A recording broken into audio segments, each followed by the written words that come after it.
In a hypocritic move, the US and Russian officials are reportedly in talks for several energy deals being pushed as incentives to encourage Moscow to agree to peace negotiations in Ukraine.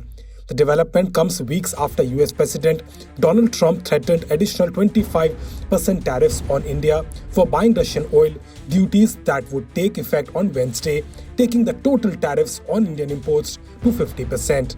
The US and Russian officials are considering re-entering ExxonMobil, a top US oil producer, into Russia's Sakhalin-1 oil and gas project, as per news agency Reuters. The US-based multinational corporation exited its Russian business in 2022 after the country was cut off from most international investment in its energy sector over its invasion of Ukraine. Besides the possibility of Russia buying American equipment for its sanctioned LNG projects, including Arctic LNG 2, was also reportedly discussed. Another proposal involved the US purchasing nuclear-powered icebreakers from Russia. Apparently, the reports of the US and Russia mulling energy deals come at a time when India is facing an additional 25% tariffs on its export to America, precisely for buying Russian oil over the years. Trump had earlier announced 25% tariffs on Indian imports, which he then doubled to 50% a few days later, citing India's trade with Russia. One half of the total duties he announced came into force